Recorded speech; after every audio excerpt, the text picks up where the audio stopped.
Tim, you beat me in the Red Sox-Yankees thing. I did. I thought I'd give you an award, too. Oh, really? Yeah. Oh, no way. Here you go, man. Oh, dude. Thank you so much. Yeah, show it off. Look at that. Look at that. There we go. Right there.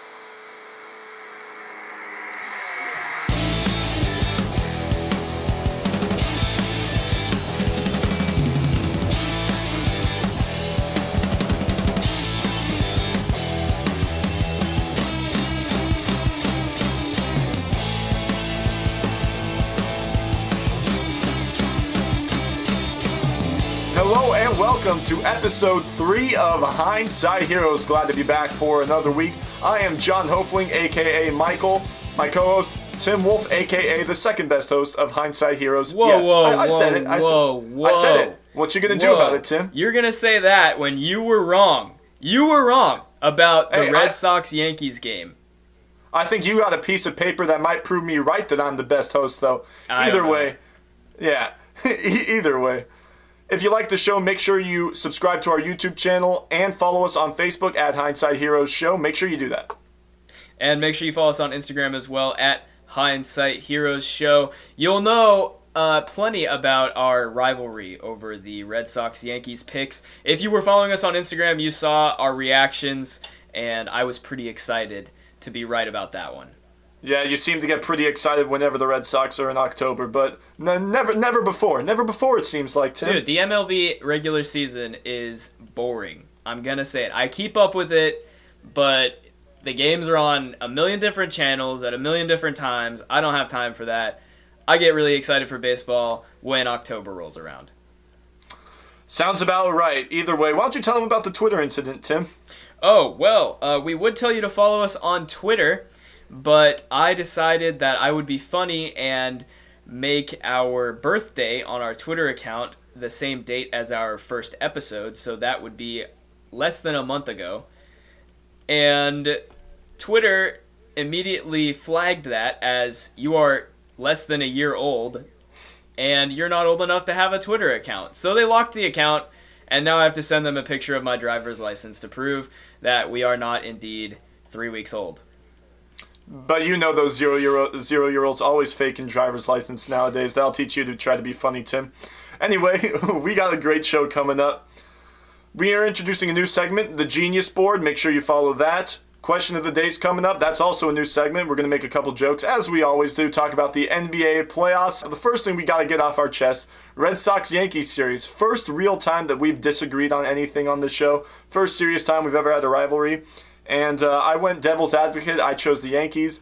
Devil's advocate. You thought the Yankees were going to win. Don't lie. I did think the Yankees were going to win, but that wasn't the popular choice. That's not what I'm saying. Either way, I'm willing to take it. I'll take the L. I'm not sure if this is backwards right now, but hold that up a little bit higher just so that we can make sure everybody sees that. Here we go. It's Michael a good wooden L. I was going to send it to Tim in the mail because I bought it. I was going to send it to him, and then I lost, so I was like, all right, I'll keep it. Don't count your chickens before they've hatched, Michael. In that series, although it was only 4 games, in fact, no series won more than 4 games in the division series. It was the closest series, it seemed like. Other than Game 3, the games were very close, right down to the wire. Craig Kimbrell almost blew 2 saves in the first and fourth game, so a lot of good stuff that we saw in there, and I think that it didn't really matter who won this ALDS. I think the winner of that series is going to win the ALCS anyway. I would have to agree with you right there. The Yankees, just a home run machine of a roster, and then you have the Red Sox on the other side, best team in baseball through the regular season, and they showed it going away to Yankee Stadium and winning there at the end. Yeah, so we both have the Red Sox advancing to the World Series now, but I was wrong. I'm going to own up to it. Take my L like a man. I'm not going to cry. I did get a prediction wrong. Tim got it right. First time we've really disagreed with each other. So we're introducing a new thing, the Genius Board. Anytime we disagree with one another, whoever gets that prediction right or ends up getting proven right will get a point. So Tim, is receiving the very first point on the Genius board. I hate this idea already. Oh, look at that little sad Bitmoji. Yeah. Sad Bitmoji. Sad Michael. Yeah.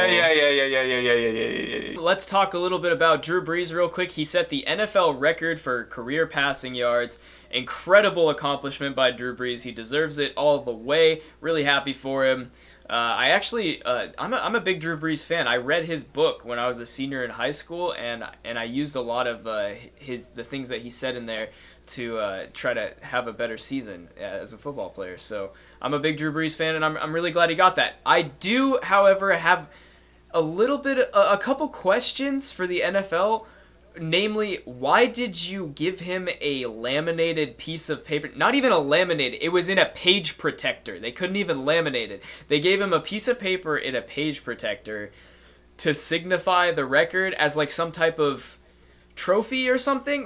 Why was that even necessary at all? You're going to stop the game anyway. Might as well give him something, but just not that. Just come on, there had to be somebody who was like, that sounds like a bad idea. Tim, you beat me in the Red Sox-Yankees thing. I did. I thought I'd give you an award too. Oh, really? Yeah. Oh, no way. Here you go, man. Oh, dude. Thank you so much. Yeah, show it off. Look at that. There we go. Right there. It's kind of shiny, so you can't really see it with the lights. But look at that. That is so cool. Of course, I am the Genius Board leader, but I think that considering that you named yourself the best hindsight hero at the beginning of the show, it's only appropriate that I play along and give you your own Hindsight Heroes award. So here you go, buddy.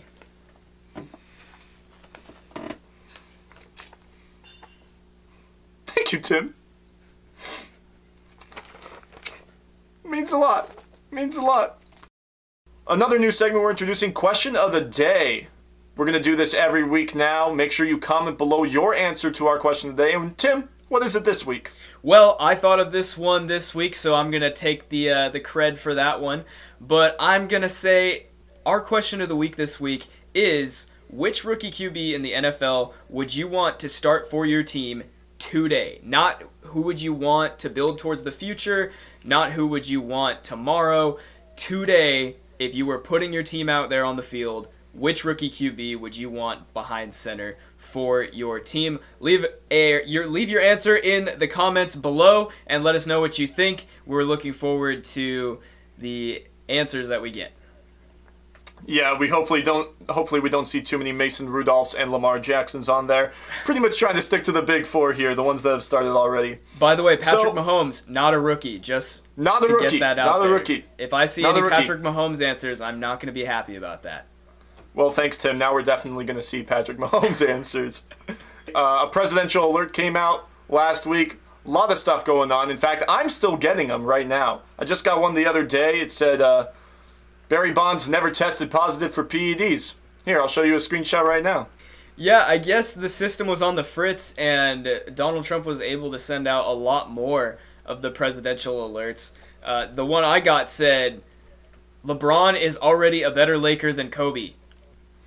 He's just throwing out all the crazy stuff, isn't he? He just likes to stoke the fire. His presidential alerts are no different than his Twitter, I guess. Oh, dude, did I tell you about the other one I got? The one where he was the one I didn't even know he watched college football, but he was like, UCF was the 2017 NCAAF national champions. Oh, Donald. Right? Donald. Right? Oh my gosh. I didn't know we were handing out participation trophies now. I did not feel good about that one. I was getting a little uncomfortable. And I also got another one. This one might have been a callback. We know that Tom Brady supported the president during his run, so I guess Donald Trump wanted to return the favor. And I got one the other day that said, Deflategate was a conspiracy funded by Jim Irsay. Sad. You know, Tim, I think you might just be trying to push your personal agenda a little too much now. Not at all. I think that was all the president. Uh-huh. Okay. I can't control the automatic alerts that get pushed to my phone. That's true. That is true. Well, he really stoked the fire with the last one he sent when he just went cereal is cold soup. Several people took to Twitter to defend their stance on that topic. Anyway, J.R. Smith got another tattoo, but this one probably wasn't the best. It's a Supreme tattoo, like the brand Supreme. Got tattooed on his leg, and that's not a supported brand by the NBA. Yeah, according to ESPN, JR says that the NBA told him that they would fine him if he didn't cover up the tattoo during games because, of course, it's not an NBA-sanctioned brand. They're sponsored by Nike, and Supreme, not Nike. So JR is going to have to do something about that. He said he wasn't sponsored or paid for it, but when he debuted it on his Instagram with a photo that was taken during practice, he said, #work, #Supreme Team. So either way, he's just a fan. He's just a fan. Just a fan that got it tattooed on his leg. Yeah, anyway, I heard he actually got the tattoo removed. Do you know anything about that? Yeah, I heard that after the NBA told him that our audience may not know this. We have special sources that not even ESPN or Bleacher Report can procure sometimes. That's true. So we can even drop our own version of Woj bombs. Our Woj bombs are the Hindsight Heroes bombs. Working title. But our Hindsight Heroes Tim. bomb on J.R. Smith is that when he found out that he had to cover up the tattoo, he actually just got it removed and replaced it with a new tattoo, which was sponsored by Southwest Airlines after they were so grateful to him for contributing to their "Wanna Get Away" ad campaign during the NBA Finals last year.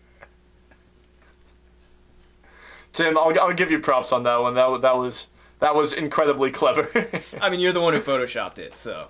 Yeah, but you came up with it, man. You came up with it.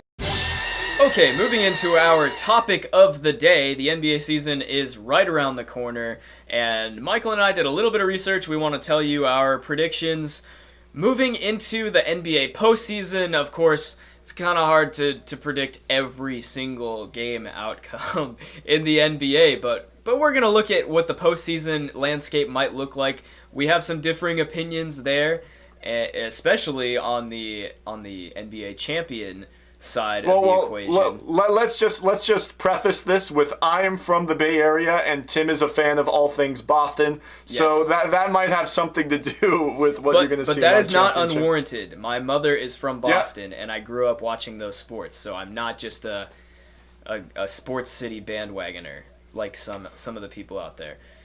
Whatever you say, Tim. Whatever you say. Well, let's move into our actual predictions. Let's take a look at my playoff bracket first. I think that Boston will take the 1 seed in the East. I love their depth. Last year they were really low in scoring. I think they were 20th in the league in points per game. And getting Kyrie Irving back and Gordon Hayward back, they are going to vastly improve their offensive part of the game. And also, Jason Tatum turned it on in the playoffs last year. I really like what he was able to do for them at that stage in the season, and I think he's going to carry that momentum right into this year. He's going to fit into that offense amazingly, and that's going to bring them into the top tier of NBA teams on the defensive and offensive side. Last year on defense, they were third in the league points per game, so that is obviously one of their strengths. I really like the Boston Celtics. I think they're going to get the 1 seed in the East. If we look at the rest of my East Conference bracket, I have Milwaukee taking the 2nd seed. I also have Milwaukee. You have Milwaukee at 2? Yes, I do. I love Giannis something. Antetokounmpo. It's a little bit biased for me because my girlfriend is from the Milwaukee area. But either way, I think that they are a phenomenal team. I think Chris Middleton is one of the most vastly underrated players in the league. I think they have a good team built set. They are a little sketchy in the front office, but they have the most talented player in the Eastern Conference right now, and I think that's going to be enough to get them a very good seed into the postseason. The one thing I want to talk about in your bracket is, 1, 2, 3, 4, 5, all looking pretty good. 6 and a little sketchy there. We move into 7. The Cleveland Cavaliers, sans LeBron James. How? How? How are they going to be the 7th seed? As in, how will they even get that far, or how? Yeah. How will Yeah, they get that far? Well, tell me who you think is going to be there instead of them. I have the Washington Wizards as the 7th seed. Well, I have Washington at 5, so... I have Washington as the 7th seed. I have Detroit Pistons as the 8th seed. I think Blake Griffin, Andre Drummond, all of them working together. Dwayne Casey has become the coach now, of course, 2-time coach of the year. Last year with the Toronto Raptors, I think he's going to vastly improve that defense, and I think they're making it to the playoffs this year. They have more star power than the Cleveland Cavaliers. They have better players. They're more athletic, better coaching. They're going to get it in. I don't know about that. I don't like the big man approach anymore. When your top players are both guys that struggle to shoot beyond the mid-range, then I think that you're going to have some issues, and I don't like the Pistons at all, to be honest. I don't even have them making the playoffs. So I actually ranked Washington higher than you did at number 5. I like what they're going to be able to do with that starting lineup. They have Bradley Beal, John Wall, Otto Porter, Kelly Oubre, Markieff Morris. They now have Jeff Green and Austin Rivers to give them a little bit more support. And they do have Dwight Howard coming off the bench. He's the game changer for everybody, don't you know? Yeah. He had a 30-rebound game, and now everybody thinks he's changing it. All right. But to be honest, I don't think that they have enough depth to be that much of a force. Their second line leaves a lot to be desired. So I don't like them necessarily. I think Toronto wins that matchup, moves forward to face Boston, and then when it comes to Toronto and Boston, I have the same qualm with Toronto as I do with Washington. I think that their roster is just too average. They have, of course, Kyle Lowry, Danny Green, and Kawhi Leonard, but don't forget Valanciunas. Valanciunas, great player. They do have him as well, but I don't think that's enough to overcome that Boston roster. I just like how they're able to have fresh-legged scorers on the court at all times.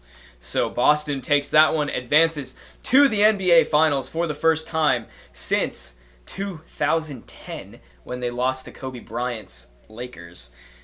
And they will face the Golden State Warriors. Let's work backwards on the west side of my bracket. Of course, the Warriors going all the way to the finals. Nobody's going to doubt that. San Antonio, though, if we look, I have them at the 8th seed. Believe it or not, I don't like their team. They are old, they are not dynamic, and they do not have a lot of depth. Lakers as the 3 seed, I think that's a little ambitious. This is a team that didn't make the playoffs last year, didn't make too many improvements aside from signing the best player in the world. What do you think is going to make them such a contender right away, other than LeBron James? Well, I'm going to be honest with you. I think LeBron James makes anybody a contender, right? So Even in the West? Even in the West, LeBron James took that Cavs roster all the way to the finals last year, and you told Apparently me you have them as a 7 seed. You just told me that Cavs roster shouldn't even make the playoffs. So I like the Lakers this year. They added a lot of good players. They have Rajon Rondo, who I think is going to be a catalyst for Lonzo Ball. He's going to help bring out the best in him because Lonzo, one of his negative traits that people talked about coming in out of the draft was that he was too passive, right? He's not aggressive enough. He's not loud enough. And he did kind of play like that in his first season. So Rondo, someone who gets into arguments with literally everybody, he comes in. He's also an incredible passer, also not a spot up, guard him on the 3-point line type of shooter. And I think that his aggressiveness and pluckiness is going to rub off on Lonzo in practice and during the games. So he's going to bring out the best in Lonzo, improve Lonzo Ball, and then the rest of the Lakers roster has a lot of potential. They have not by any means hit their ceiling. They're very young. They have a great head coach, and they also have the best player in the world right now, arguably the greatest basketball player of all time. So I can't sleep on the Lakers. I've got them at 3. That's going to be one of my gambles of this bracket. Tim, you want to talk about your champion in this bracket at all? I do. I have the Celtics upsetting the Golden State Warriors to win the NBA championship in 2019. I'll tell you why. I think coaching is severely underrated in every sport. people get really excited about highlights. And in the Instagram and Twitter era, they get shared around like crazy, right? Kyrie does something nuts. Oh, let's go with a Warriors player. Steph Curry does something nuts. Everybody shares it around. Oh my gosh, how can you ever beat a team with Steph Curry? Well, you can scheme, right? How do you ever beat a team with Odell Beckham Jr.? You scheme. It doesn't matter how well he can catch the ball. It doesn't matter how well he can shoot. You scheme. So I think that the head coaching battle here goes to the Celtics. I know a lot of people might disagree with me and say that Steve Kerr is a great head coach, and I would agree he is a very good head coach, but Brad Stevens has done so much with very little in the past, and now he has arguably the second best roster in the NBA. Matchup to matchup, the Golden State Warriors are better, but I'm going to take the Celtics in this upset and say that they are going to unseat the Warriors as the resident NBA dynasty. I don't think that the Celtics can create what the Warriors have created. That's too early to say, but they can knock off the Warriors this year. I think they're going to do it, and they are going to crown themselves the NBA champions and bring it back to Beantown. All right, you done with that bogus prediction there, Tim? All right, Warriors fan, let's hear what you got. All right, Celtics fan. So if we take a look at my bracket, of course I have the Warriors winning. They have the most talented roster. I think that the Rockets have the second most talented roster. I don't think that there's any roster in the East that compares to those two in terms of pure talent. I also think the Minnesota Timberwolves have a pretty good roster as well. But if you take a look, first thing you'll notice on my roster is that the Lakers, 7th seed in the West. I think that they have the talent to make the playoffs now. I think another year of Kyle Kuzma and Lonzo Ball is going to push them in. But LeBron James is just a man. He's another year older, and he is looking pretty big, but the West is a whole different animal than the East. I have them finishing as a 7th seed. I just think that the West is a whole lot tougher. Instead of facing the Victor Oladipo-led Pacers as one of the best teams in the East, you're taking on Donovan Mitchell and the young up-and-coming Jazz. You're taking on Jimmy Butler. One of the best teams in the East, the Oladipo-led Pacers. Come on, you got the Wizards in the East. You now have Wizards are Toronto. Not better than the Pacers. Wizards didn't finish better than the Pacers last year. John The Wall Pacers. was hurt. So, he's hurt his entire career. What's going to be the difference now? And even with John Wall, he and Bradley Beal have too much of a thing going, too much frustration with each other to have enough chemistry there. I don't know. And then you look at the 76ers, they were better than the Pacers. Yeah, I agree. I have the 76ers finishing as the 4th seed. Was better than the Pacers. And Milwaukee, I would say, was better than the Pacers as well. So let's not sit here and say that the Pacers were one of the best teams in the East. I have them as a top 5 team. They finish as my 5th seed ahead of the Miami Heat, the Washington Wizards, and the Detroit Pistons to round out the playoffs. But instead of facing those guys, the 5th seed in the East is, instead of Victor Oladipo, it's Jimmy Butler, Karl Anthony Towns, and the Minnesota Timberwolves, who, despite all their drama, Jimmy Butler seems to be energizing all those guys. He is playing harder than everybody. He's calling people out, and I don't think Karl Anthony Towns and Andrew Wiggins are going to stand for it. I think that they're going to want to work harder too, because as a basketball organization, you have to care about winning, and nobody cares more about winning than Jimmy Butler, and that's going to show in their season this year. Instead of facing the 4-seeded Philadelphia 76ers, you've taken on one of the best up-and-coming teams who are better coached than the 76ers. We'll talk about that a little bit later. But you got the Denver Nuggets, who are continually one of the most underrated teams. You don't have them making the playoffs, but I have them as the 4 seed. You're taking on James Harden, the Houston Rockets. I don't even have Russell Westbrook and the Thunder making the playoffs, but that's another team. The Portland Trail Blazers with Damian Lillard, they're not making the playoffs. You have so many good up-and-coming teams. Anthony Davis, I haven't even talked about. Greg Popovich and the Spurs. The Golden State Warriors, who are in the same division as him. Tell me why Golden State will win. You know, we talked about it last night. We did. Yeah, we did. Who would you rather have? DeMarcus Cousins or whoever's playing center for the Celtics that day? Oh, you'd rather have Boogie? Okay. Let's move to power forward. Who would you rather have? Draymond Green or an aging Al Horford? Oh, you'd rather have the all-star Draymond Green, who's led the Warriors in assists over Steph Curry each of the past 2 seasons? Oh, that makes sense. And he's also one of the best defensive players? Okay. All right, let's move to small forward. Kevin Durant, don't even have to say who the person on the Celtics is. Shooting guard, Klay Thompson, the best spot-up shooter and best off-the-ball person according to NBA GMs in their latest survey. Yeah, I'll take him. And then Steph Curry over Kyrie Irving. That's the only really debatable one. But Steph is still the greatest shooter of all time. 5 for 5. They just don't match up. And even if Boston's bench is better than the Warriors, which I don't think, because Iguodala, David West, Boston's bench is better. Okay, yeah, even if they are, it's not going to be enough to overcome losing in every single position. I understand Brad Stevens is a good coach. I have him as my runner-up or third-place finisher for Coach of the Year, but it's just not going to be enough. There's too many weapons on the Warriors, especially with DeMarcus Cousins. I think this is the last year that they really are that they really are this dynasty, this powerhouse. And I think the Celtics will take it maybe next year, but this year is still the Warriors' time. Those are our NBA playoff predictions. I mean, it's really anyone's game at this point. We're not sure who's going to be better, but I mean, it could be either of us at this point. I really have no idea. But we did also make award predictions for MVP, Coach of the Year, and Rookie of the Year. And in typical Tim Wolf fashion, he took the easiest way out and chose LeBron James. Take me through that decision. The easiest way out. The man who picked the Boston Celtics to win the NBA championship next year took the easy way out. All right, let's take a look at this, right? LeBron James is disrespected constantly in the MVP voting.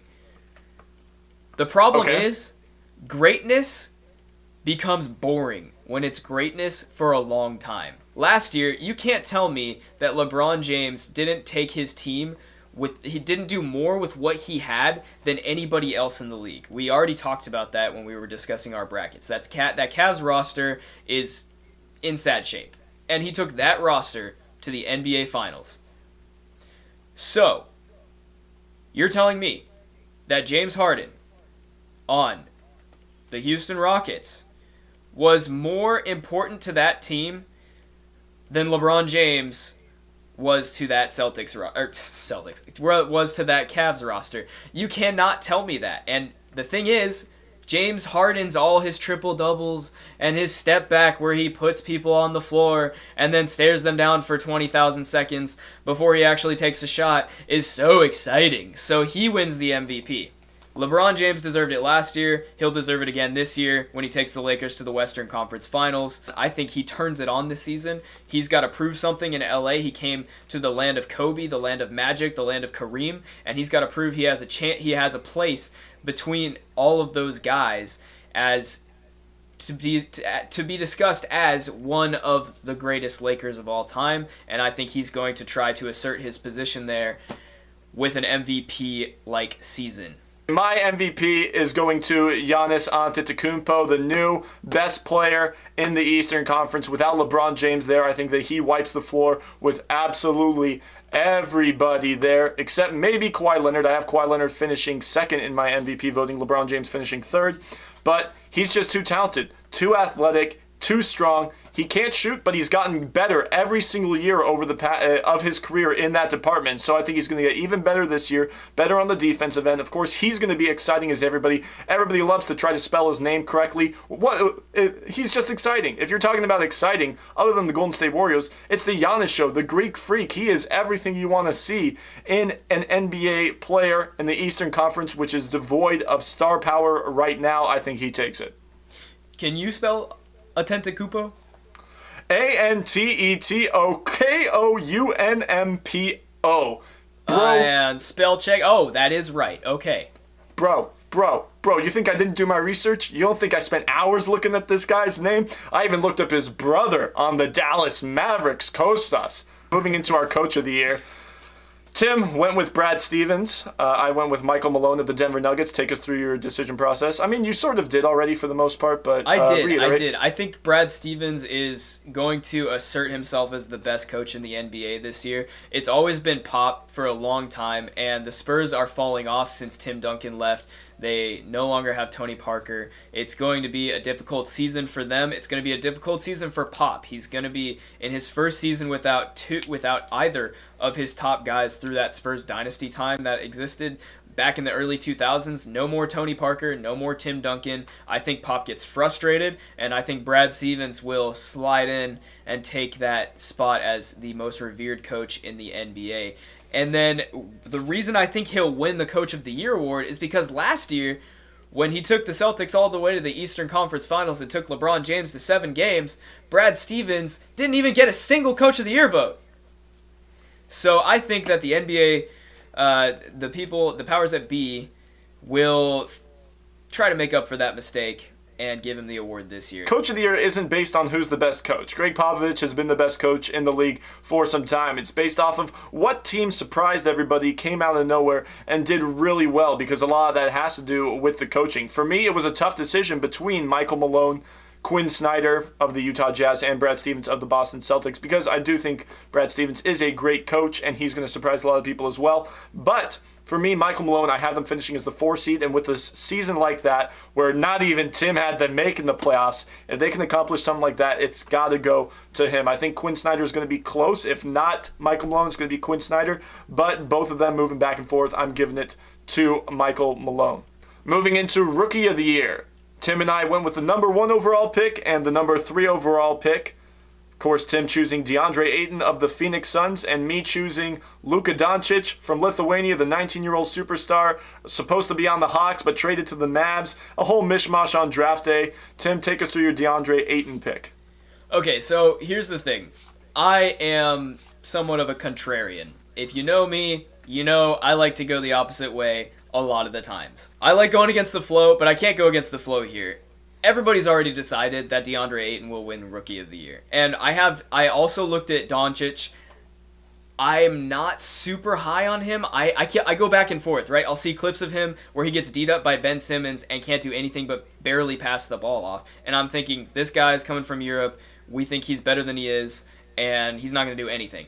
And then other times, I'll see him do something awesome, and I'm like, oh, wow, this guy might win Rookie of the Year. So I'm really split on Luka. I'm not sure what he's going to do this year, so I couldn't slate him in to that Rookie of the Year spot. I'm going to go with DeAndre Ayton.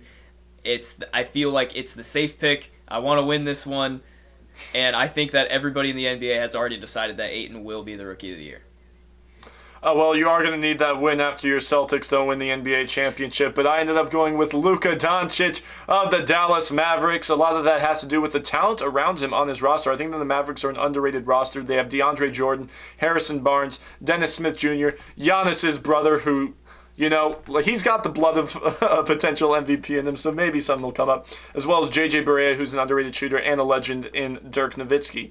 I don't think that Dirk or J.J. Barea are going to help that much, but I think that he's got a talented enough roster around him to have enough opportunities and enough space to score when defenses worry about the other players on his team.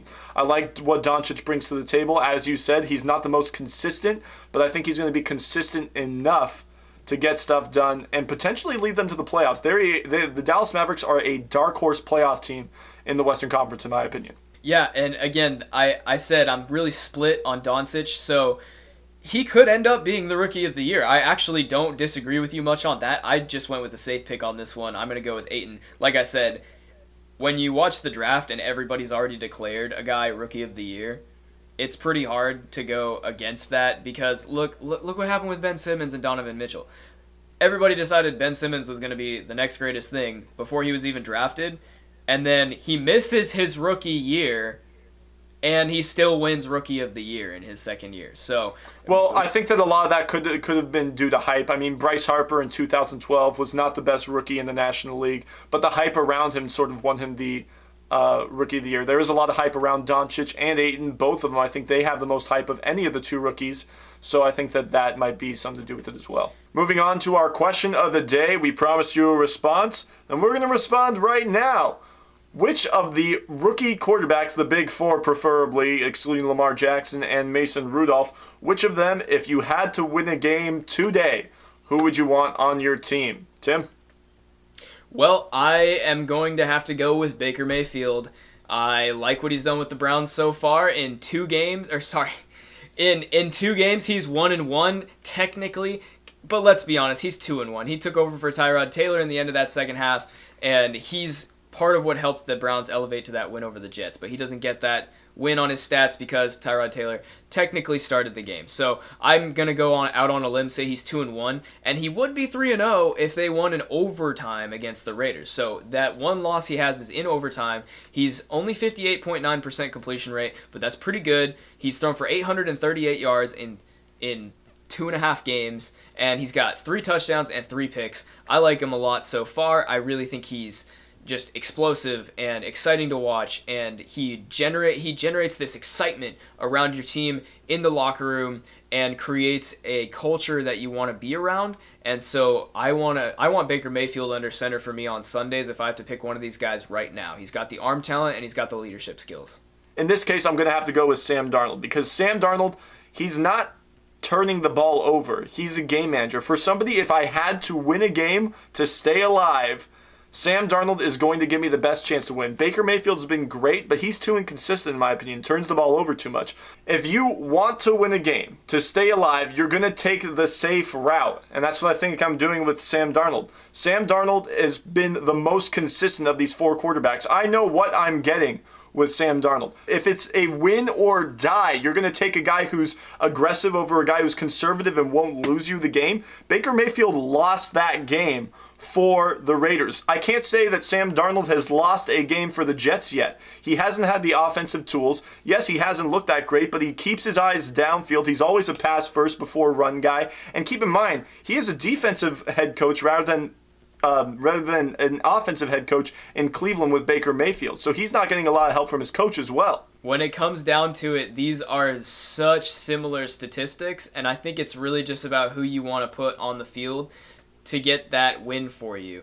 But we both agree that Sam Darnold is the best quarterback in this class. I just think that right now Baker Mayfield is the guy I'd want to go with. And that's all we got here today on Hindsight Heroes. Plenty of contention between me and Michael. Michael and I, you gonna check my grammar? Yeah, maybe. Please don't post that in the comment section. All right, with Michael and I, plenty of contention today. We'll be checking the Genius Board throughout. If you made it to the end of the episode, thank you so much for watching. For those of you that have been keeping up with us, we really appreciate it. Like and share, let everybody know about it. We're trying to do big things at Hindsight Heroes. We are looking forward to the future here. I'm really excited about what we've got going here on this show. And don't forget to follow us on Instagram and Facebook at Hindsight Heroes Show. And make sure you check us out on YouTube, Hindsight Heroes Show, and Twitter, locked right now, but that's a thing. Also, we have a website, hindsightheroeshow.com, and you can check out my website as well, from theboothsports.com. I've been writing a couple articles, weekly articles covering all the bases on the 4 major sports and a little bit of collegiate sports as well. For Tim Wolf, I'm Michael Hofling. This has been Hindsight Heroes, and we'll see you next week.